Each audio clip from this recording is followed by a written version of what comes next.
Kisah ini diawali oleh seorang wanita yang hidup di desa sangat terpencil dan miskin. Gadis itu bernama Lestari.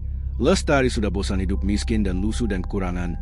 Dia bertekad untuk menjadi kaya dengan cara apapun. Seperti durian runtuh, tiba-tiba di desa dia bertemu duda tua kaya bernama Harjo yang mencari istri. Karena dengan kecantikannya tak lama Harjo langsung terpikat dan melamar Lestari. Malam itu pekat seperti tinta.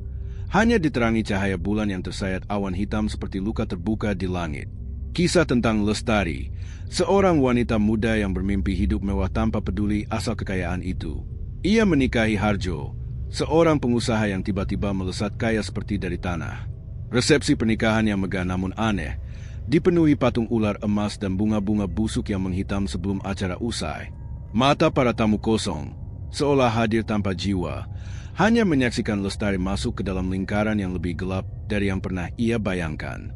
Rumah tempat Lestari kini tinggal berdiri di tengah rawa yang selalu berkabut, meskipun musim kemarau telah lama tiba. Suasana rumah itu selalu basah, licin, dan menyimpan aroma amis yang meresap hingga ke tulang. Setiap sudut rumah dihiasi lukisan wanita cantik berambut panjang, namun jika diperhatikan lebih dekat, tubuhnya dililit ekor ular raksasa. Malam pertama Lestari di rumah itu diwarnai suara-suara dari bawah lantai. Suara gemertak, desisan panjang, dan erangan yang tidak berasal dari manusia. Suasana kamar pengantin yang remang. Tirai berwarna hijau tua seperti kulit ular menutupi jendela yang mengeluarkan suara lirih saat tertiup angin. Lestari mencoba tidur, namun ranjang tempat ia berbaring terasa dingin, seperti bersentuhan dengan tubuh makhluk berdarah dingin. Di langit-langit, bayangan panjang meluncur, bergerak cepat, lalu menghilang setiap kali Lestari memandang. Cermin besar di kamar menampilkan bayangan Harjo berdiri di sudut ruangan, namun tubuhnya tampak lebih panjang, lebih melingkar, dan kulitnya memantulkan kilau kehijauan yang tak wajar. Lestari menahan napas saat melihat kulit Harjo mulai terkelupas, mengungkap sisik yang lembab dan berkilau di bawahnya. Malam menjadi semakin sunyi, namun desis panjang menggema di seluruh ruangan seperti doa kutukan yang dilantunkan dalam bahasa yang telah lama mati. Lestari menatap Harjo, tapi wajah itu kini memanjang. Rahangnya membuka lebar seperti ular siap melahap mangsa. Lestari berlari ke kamar mandi, namun air yang keluar dari keran berubah menjadi cairan hitam berlendir, memancarkan bau amis yang menusuk. Di cermin kamar mandi, Lestari melihat bayangan wanita cantik dengan mahkota emas dan tubuh bersisik, berdiri di belakangnya, tersenyum menyeringai. Tatapan Nyi Blorong menembus ke dalam jiwanya, menanamkan rasa takut yang menjalar perlahan seperti bisa ular. Lestari memahami bahwa ia telah masuk ke dalam perjanjian yang tidak bisa ditarik kembali.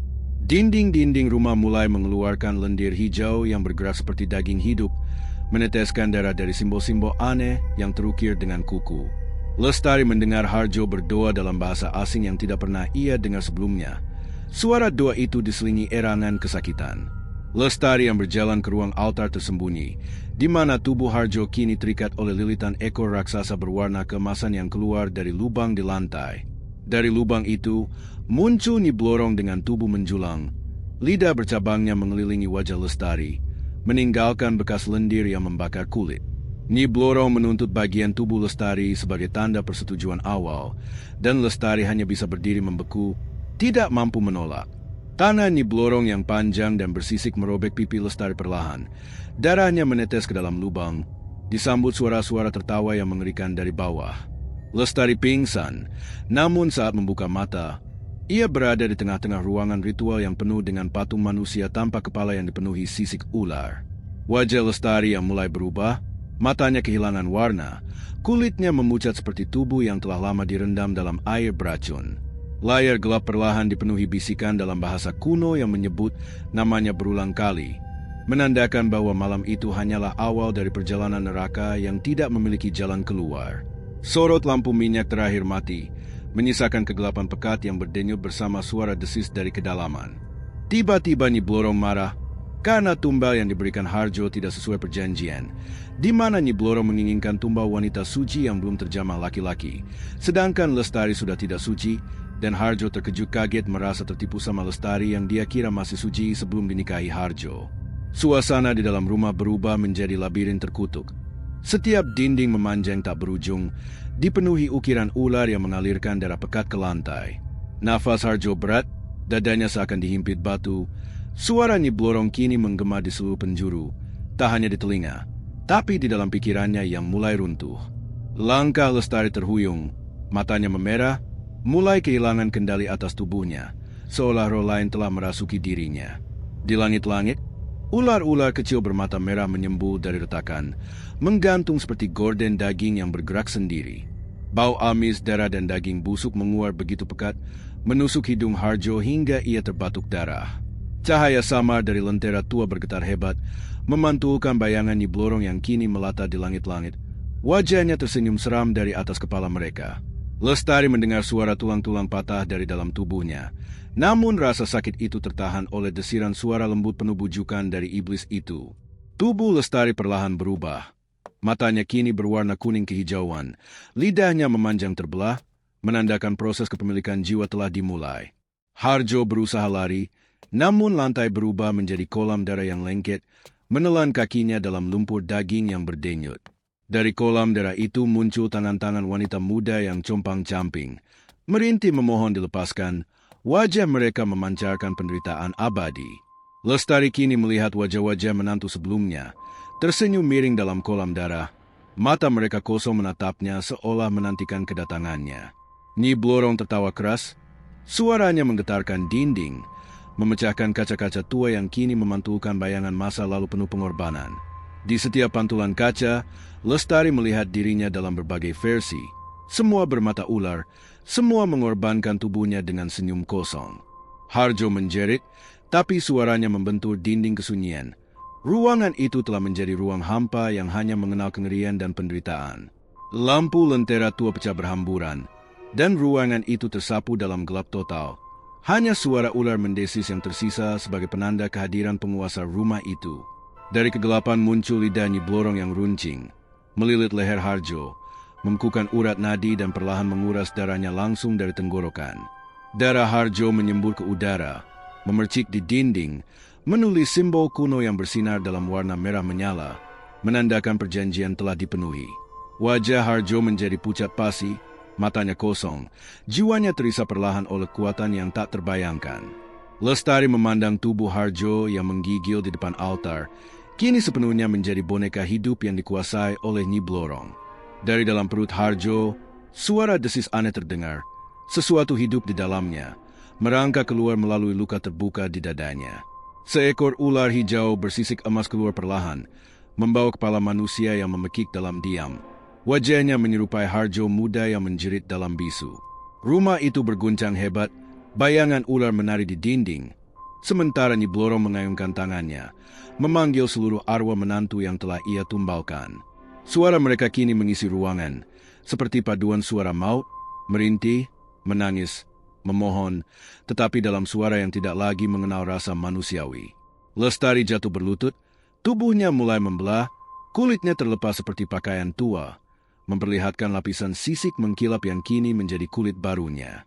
Rambutnya rontok, berganti dengan lidah-lidah ular yang tumbuh dari pori-porinya, bergerak liar seperti mahkota mengerikan. Tangan Nyi Blorong menjulur, memegang kepala Lestari, menjejalkan cacing hitam ke dalam mulutnya, mengisi tubuhnya dengan racun dan kegelapan. Setiap cacing itu menggeliat masuk. Lestari melihat kilasan masa depan. Dirinya menjadi bagian dari ritual tumbal menantu yang abadi. Ruangan itu kini penuh arwah, menjerit dalam kebisuan, terperangkap dalam pusaran ritual yang tak pernah berakhir. Nyi Blorong melilit Lestari dengan ekornya yang tebal, mengangkat tubuhnya ke udara, membiarkan cairan asam mengalir dari sisiknya, membakar kulit Lestari. Lestari menyerang dalam bisu. Tubuhnya melepuh, namun matanya menunjukkan ketundukan total, menerima nasibnya sebagai tumbal baru. Di luar rumah, langit berubah menjadi merah pekat, petir hijau menyambar, menandakan perjanjian telah ditandatangani dengan darah dan jiwa. Kabut hitam menyelimuti seluruh rawa, memanggil jiwa-jiwa lain yang akan menjadi korban berikutnya, memperluas kerajaan abadi Nyi Blorong. Rumah itu kini berdiri sebagai kuil kematian. Tubuh-tubuh yang terikat menjadi patung hidup, mata mereka kosong menatap siapa saja yang berani mendekat. Di altar, Tubuh Harjo terkapar dengan wajah kosong, namun dari perutnya ular terus keluar, melata ke setiap sudut rumah, mencari korban baru. Lestari berjalan perlahan ke arah altar, tubuhnya kini setengah manusia setengah ular, menerima mahkota sisik dari Nyi Blorong yang tersenyum puas. Sorot matanya telah hilang, berganti cahaya kehijauan yang berdenyut ganas. Tanda dirinya telah menjadi penjaga baru di rumah itu. Di cermin retak, Lestari melihat dirinya bukan lagi manusia, melainkan perwujudan terindah yang pernah Nyi Blorong ciptakan dari keserakahan manusia. Rumah itu bergetar perlahan, mengundang arwah-arwah baru yang akan disambut Lestari sebagai menantu setia yang kini menjaga perjanjian darah itu. Bayangan Nyi Blorong mendekap Lestari dalam pelukan lendir hangat, menandai tubuhnya dengan lambang ular raksasa yang mengelilingi seluruh punggungnya. Ruangan dipenuhi tawa lirih dan erangan kesakitan yang terus berputar dalam gema, menutupi malam kelam yang tak pernah berakhir. Wajah Lestari kini benar-benar berubah, kulitnya sepenuhnya sisik, suaranya menjadi desis, dan lidahnya terbelah sempurna. Harjo tergeletak, tubuhnya menjadi batu, membatu dengan ekspresi kesakitan abadi, menjadi patung pengingat akan keserakahan yang menghancurkan jiwanya. Di luar, suara angin membawa bisikan Nyi Blorong yang memanggil wanita-wanita ambisius lainnya, menjanjikan kekayaan yang tak pernah datang tanpa harga. Langit malah meneteskan darah perlahan ke rawa yang kini berdenyut hidup, menandai babak baru dalam ritual tumbal yang akan terus berulang. Di ujung lorong, arwah menantu lama berdiri berjejer, menyambut Lestari sebagai saudari baru mereka, menari dalam bisikan maut yang tak pernah berhenti. Cahaya merah dari simbol di altar menyala semakin kuat, menelan seluruh rumah dalam semburat darah yang mendidih. Kabut mengental, menutupi semua jalan keluar, mengunci rumah itu sebagai perangkap abadi yang hanya mengenal penderitaan. Nyi Blorong tertawa keras, menggema ke seluruh rawa, menyebarkan kengerian yang akan terus menjerat siapapun yang berani melawan kehendaknya. Malam itu menjadi malam kemenangan sang iblis, sementara manusia-manusia yang tersisa hanya menjadi boneka keserakahan dan tumbal kekuasaan. Malam berganti menjadi pekat abadi, tak ada fajar, hanya kegelapan yang menyelimuti rumah tua itu seperti lapisan kulit mati yang membusuk. Lestari kini berjalan tanpa suara, langkahnya melata di lantai licin berlumuran darah. Tubuhnya yang setengah ular menyesuaikan diri dengan keheningan labirin rumah yang kini menjadi tempat tinggalnya. Di setiap dinding, wajah-wajah wanita muda menempel seperti lukisan horor yang hidup. Mata mereka mengikuti gerakannya. Mulut mereka menggumamkan doa yang sudah kehilangan arti. Nyi Blorong muncul dari genangan lumpur hitam di tengah ruangan. Tubuhnya menjulang tinggi, lebih mengerikan dari sebelumnya. Mahkota ular yang melingkar di kepalanya berdenyut seperti organ hidup. Dengan suara serak seperti 1000 ular berdesis serentak, Nyi Blorong memperlihatkan kepada Lestari ruang tersembunyi di bawah altar, tempat asal mula kekuatan pesugihan mereka. Ruang itu dipenuhi sisa-sisa tubuh manusia, tengkorak-tengkorak yang masih memiliki bola mata membusuk, tangan-tangan yang bergerak sendiri tanpa tubuh. Semuanya terjebak dalam limbo yang memuakkan. Di tengah ruangan, terdapat sebuah kolam darah yang mendidih, memancarkan aroma besi tajam bercampur bau bangkai yang terpanggang. Lestari menatap dalam kolam itu, melihat bayangan dirinya sebagai manusia, memohon-mohon keluar, memohon ampun, tapi bayangan itu terjerat rantai yang ditarik oleh sosok Nyi Blorong dalam wujud aslinya. Nyi Blorong memperlihatkan lidah emasnya yang memanjang, menjela kepala Lestari, membisikkan asal mula kekuasaan mereka yang dibangun dari pengorbanan, keserakahan, dan jiwa-jiwa menantu yang dipaksa menyerah. Dari kolam darah itu, muncul wajah-wajah menantu terdahulu, memanggil nama mereka yang sudah dilupakan, mengungkapkan bahwa mereka bukan hanya korban, tapi juga penjaga kutukan yang tak pernah usai. Setiap menantu yang menjadi tumbal akan menjaga satu bagian rumah, menjadi bagian dari dinding, lantai, atau langit-langit, selamanya terjebak dalam siklus kematian dan kelahiran iblis. Lestari melihat dirinya menjadi bagian dinding, matanya meneteskan darah, mulutnya menyambut korban baru yang akan datang. Ia menjerit dalam diam, namun Nyi Blorong menutup mulutnya dengan tangan bersisik, memaksanya menelan sebutir telur ular hitam sebagai simbol pengikatan jiwa yang kekal. Tubuh Lestari berguncang, perutnya mengembang, dari dalamnya ular-ular kecil mulai lahir, menyusuri tubuhnya, mencari jalan keluar dari matanya, mulutnya, dan pori-porinya yang kini membusuk. Nyi Blorong menertawakan penderitaannya, memperlihatkan bahwa keserakahan tidak pernah memberikan keselamatan, hanya siklus penderitaan yang abadi. Di luar, rawa-rawa bergetar, pohon-pohon membusuk, arwah-arwah menantu lama berjalan ke dalam rumah, memperkuat penjagaan, menambah korban yang akan menjadi bagian dari kerajaan Nyi Blorong. Harjo kini menjadi penjaga gerbang. Tubuhnya membatu sepenuhnya, namun matanya hidup, memancarkan penderitaan yang memohon kematian namun tak pernah datang. Lestari dibawa ke ruang ritual baru, di mana tubuh-tubuh menantu lama dibaringkan dalam posisi ritual. Dada mereka terbelah, ular-ular bersisik emas keluar dari dalam, menyebarkan kutukan ke seluruh rumah. Dari perut Lestari, muncul simbol ular raksasa yang merayap punggungnya, mengikatnya dalam perjanjian abadi, tak bisa mati, tak bisa kembali menjadi manusia. Nyi Blorong memperlihatkan padanya sebuah kaca antik yang memantulkan masa depan. Wajah-wajah wanita ambisius yang akan datang, semua akan dipikat oleh pesugihan, semua akan berakhir seperti dirinya. Lestari memandang kosong, hatinya sudah hancur, jiwanya terpecah, sebagian menjadi ular, sebagian menjadi bayangan yang menghantui lorong rumah itu. Di setiap lorong rumah, arwah menantu lama menyanyikan lagu pengorbanan yang menyayat jiwa. Suara mereka memecahkan kaca, membuat ruangan berdarah dari sudut-sudut yang tak terlihat. Langit di atas rumah berubah menjadi merah menyala. Matahari tidak pernah muncul lagi. Hanya cahaya merah yang membakar tanpa panas. Ular-ular Nyi Blorong mengisi setiap celah rumah, memakan siapapun yang mencoba masuk tanpa izin, memperkuat kerajaan iblis yang kini dipimpin Lestari sebagai ratu menantu. Nyi Blorong memperlihatkan wajah aslinya. Separuh wanita cantik, separuh ular yang dagingnya terkelupas, matanya berisi penderitaan yang diwariskan kepada semua wanita yang mengorbankan harga diri demi kekayaan. Lestari menangis darah, tapi air matanya berubah menjadi telur-telur ular yang menetas dalam sekejap, merayap ke dalam tubuhnya, memperkuat ikatan kutukan itu.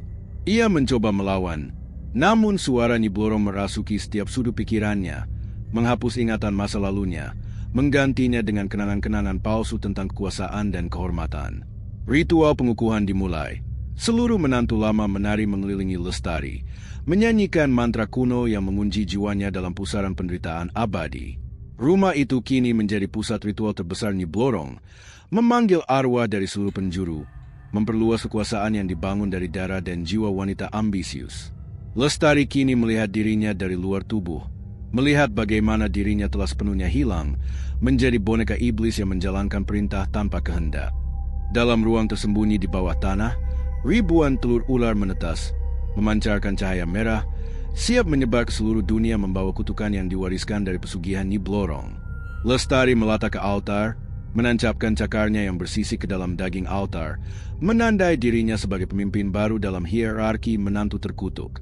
Di luar, arwah menantu lama merayap ke desa-desa, memikat wanita muda yang haus kemewahan, membawa mereka ke rumah itu untuk dijadikan tumbal berikutnya.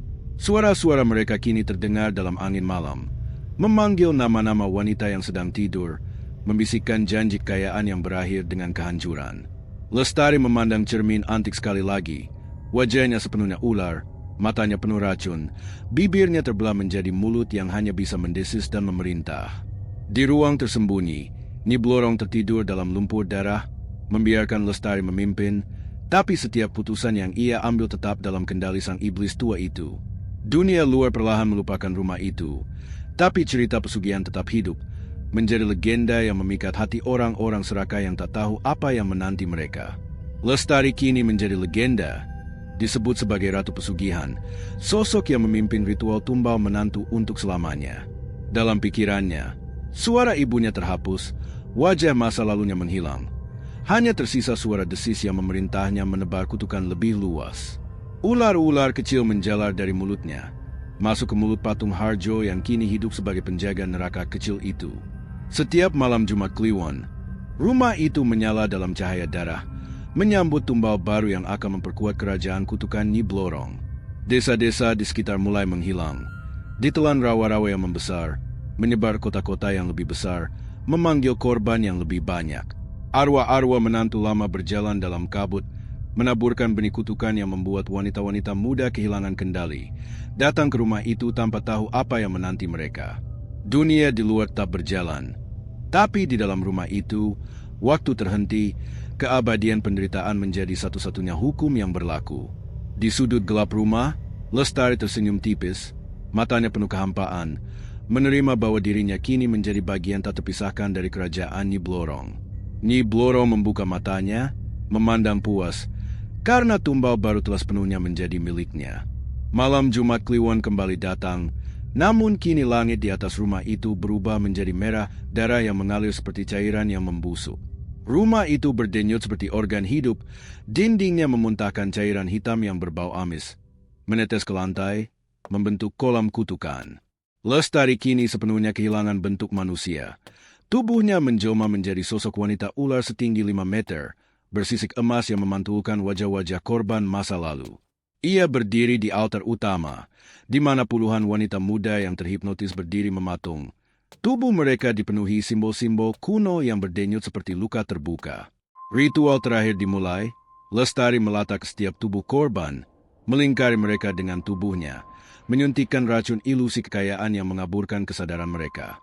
Nyi Blorong duduk di singgasananya yang terbuat dari tengkorak menantu terdahulu, memandangi Lestari yang kini menjadi alat utamanya, tanpa hati, tanpa kehendak.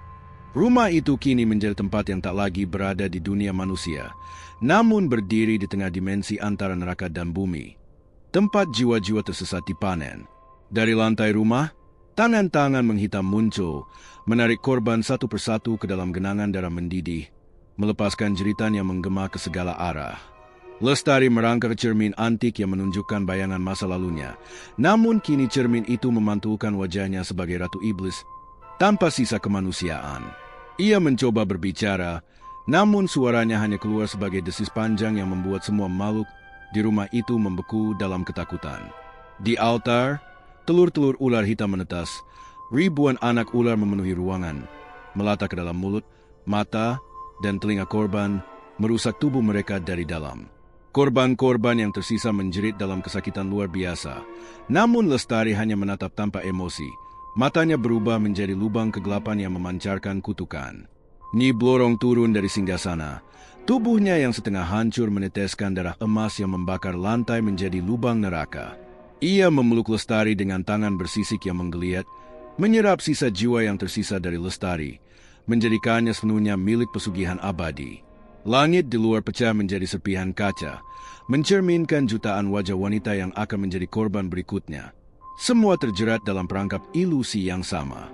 Ritual mencapai puncaknya, Lestari membuka mulutnya yang kini penuh taring, memuntahkan kabut hitam yang mengurung seluruh rumah, memutus semua ikatan dengan dunia luar. Harjo kini hanya menjadi patung batu yang memancarkan teriakan diam. Tubuhnya dipenuhi larva yang memakan dagingnya selamanya. Tak ada lagi pintu keluar. Rumah itu kini menjadi penjara kutukan, memantulkan suara-suara penderitaan yang berulang tanpa akhir. Nyi Blorong menyentuh kepala Lestari, menanamkan simbol abadi pesugihan di dahinya, menjadikannya ratu penjaga kerajaan gelap yang akan terus mencari tumbal baru. Di setiap sudut rumah, wajah Lestari muncul dalam bayangan, memanggil wanita-wanita di luar sana, mengundang mereka dengan janji emas yang busuk. Dunia luar hanya bisa mendengar bisikan di malam Jumat Kliwon, suara-suara yang memanggil, menghipnotis, dan mengarahkan korban ke rumah itu. Lestari kini sepenuhnya sadar bahwa tidak ada lagi kematian untuknya, hanya keabadian sebagai makhluk tanpa jiwa yang melayani iblis tua itu. Ia berjalan di lorong-lorong rumah yang kini dipenuhi darah beku, menyentuh dinding yang memantulkan bayangan menantu-menantu lama yang meratap tanpa suara. Setiap langkahnya meninggalkan jejak racun yang merambat, membusukkan apapun yang disentuhnya, memperluas kekuasaan kutukan. Di ruang tengah, ritual terakhir selesai. Korban-korban yang tersisa berubah menjadi patung ular yang akan menjadi hiasan baru di rumah itu. Nyi Blorong menertawakan kemenangan yang mutlak, karena dunia manusia selalu haus kekayaan, selalu akan datang menjemput kutukan dengan tangan terbuka. Di dasar rumah, lubang neraka menganga lebih lebar, memuntahkan arwah-arwah korban yang kini menjadi pengawal kerajaan Lestari. Suara-suara mereka kini bergabung menjadi paduan suara penderitaan yang abadi, menggema ke seluruh dimensi yang disentuh rumah itu.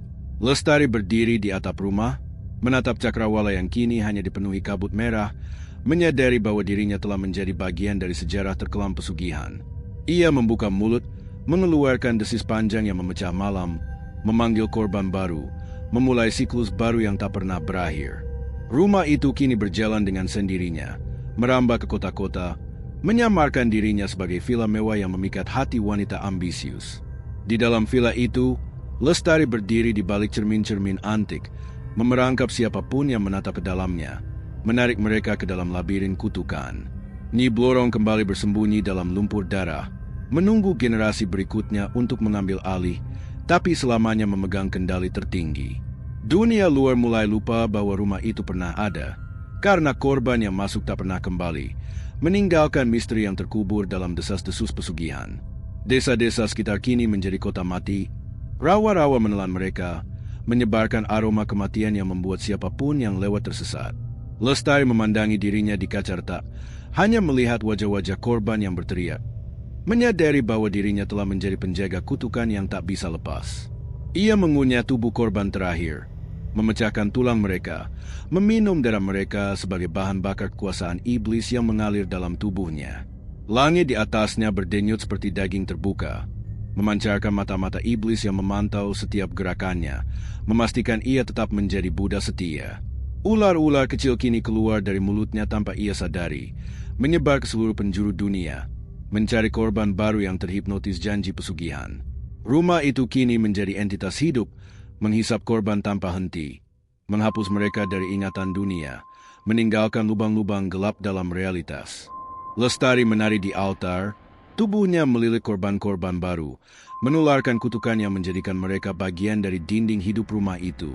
Nyi Blorong muncul kembali, merayakan keabadian kutukan yang tak bisa dilawan, memastikan bahwa dunia akan terus memasuk korban tanpa akhir. Lestari menatap langit yang menghitam, menerima sepenuhnya nasibnya sebagai ratu menantu iblis, tak lagi mengingat bahwa dirinya pernah menjadi manusia. Rumah itu tertawa dalam desis panjang, memantulkan suara-suara penderitaan yang kini menjadi nyanyian abadi pesugihan Nyi Blorong. Dunia luar terus berjalan, namun di balik kenyataan, kerajaan kegelapan itu semakin luas, semakin kuat, semakin tak terhentikan. Tidak ada lagi cahaya di dalam rumah itu, hanya kegelapan pekat yang menelan apapun yang masuk. Lestari menutup mata yang kini berisi mata ular, membiarkan dirinya tenggelam dalam lumpur darah, menjadi satu dengan rumah itu. Dalam kegelapan mutlak, tanpa suara, hanya desis panjang yang perlahan memenuhi layar, menandakan kutukan yang terus hidup. Tidak ada harapan, tidak ada keselamatan, hanya keabadian dalam penderitaan yang diwariskan dari pesugihan Nyi Blorong. Suara terakhir adalah bisikan Lestari, memanggil, menantu berikutnya sudah dekat. Dalam kegelapan keabadian itu, Lestari mengira dirinya telah kalah, menjadi boneka kekal di bawah kendali Nyi Blorong. Tapi di balik lapisan kengerian itu, muncul ingatan samar yang selama ini terkunci rapat. Lestari mulai mengingat bahwa semua yang terjadi bukanlah kebetulan, dan bahwa ia sebenarnya bukan korban. Ia teringat saat kecil, ketika ibunya sering membisikkan doa-doa aneh sebelum tidur, mengajarkan Lestari tentang kemewahan yang harus diraih dengan segala cara. Ingatan itu memecah kabut, menguak kenyataan yang lebih mengerikan dari sekadar kutukan. Sejak dalam kandungan, Lestari telah dipersiapkan menjadi tumbal pilihan Nyi Blorong. Darahnya dicampur dengan racun ular pesugihan. Ia bukan menantu biasa, tapi manusia buatan yang diciptakan oleh sekte lama pemuja Nyi Blorong sebagai wadah sempurna bagi sang ratu ular untuk bereinkarnasi. Semua penderitaannya hanyalah bagian dari ritual penyempurnaan jiwa dan tubuhnya menjadi singgasana Nyi Blorong yang baru. Suami tua itu, rumah itu, bahkan semua ritual mandi darah hanyalah pertunjukan untuk memperkuat ilusi bahwa ia korban. Kini, saat kesadarannya pecah di antara dimensi, Lestari sadar bahwa ia bukan lagi Lestari. Ia telah menjadi inkarnasi sempurna Nyi Blorong yang baru. Tubuhnya bukan lagi miliknya, tapi cangkang yang siap melahirkan era baru pesugihan. Jiwa manusia Lestari yang tersisa mulai mencair seperti lilin, menyatu dengan keinginan Nyi Blorong yang mengalir di seluruh nadinya. Ia melihat dirinya di cermin, tapi yang tampak adalah sosok wanita muda dengan wajah cantik sempurna, tak menyisakan jejak Lestari yang dulu. Kini, ia menjadi simbol kecantikan mematikan yang mengundang manusia untuk tunduk tanpa perlawanan. Di setiap sudut rumah itu, cermin-cermin menyebarkan pantulan dirinya yang baru. Lestari sebagai Nyi Blorong, Nyi Blorong sebagai Lestari. Orang-orang yang dulu ia kenal, termasuk keluarganya sendiri, mulai datang dalam mimpi, memohon pertolongan. Tapi Lestari hanya tertawa, karena mereka semua hanyalah boneka dalam panggung yang lebih besar. Dunia luar kini hanyalah ladang pesugihan baru yang menunggu dijamah oleh ratu dalam wujud Lestari. Ia tidak lagi membutuhkan ritual kuno, karena kini cukup dengan memandang matanya yang memancarkan racun cinta, korban akan menyerahkan diri. Suami tua yang dulu ia anggap penguasa, kini terkurung dalam patung batu di ruang bawah tanah, menjadi benda hias yang tak lagi berharga. Setiap malam Jumat Kliwon, Lestari berdiri di balkon rumah mewahnya yang kini seperti istana, menanti korban baru yang datang dengan sukarela. Di dunia yang semakin terobsesi kemewahan, Lestari menyamar sebagai influencer kecantikan dan spiritual yang mengajarkan rahasia cepat kaya dan cantik abadi. Ribuan pengikutnya di dunia maya tak sadar bahwa mereka tengah memasuki jejaring pesugihan yang tak akan pernah mereka tinggalkan. Lestari menyadari bahwa semua yang ia alami hanyalah skenario besar Nyi Blorong untuk menciptakan tubuh abadi yang bisa berjalan di dunia modern tanpa dicurigai. Dalam jiwa yang terkikis itu, suara asli Lestari terkadang mencoba berteriak. Tapi suaranya terperangkap dalam lautan keheningan tanpa ujung. Tidak ada lagi harapan. Tidak ada lagi diri sendiri.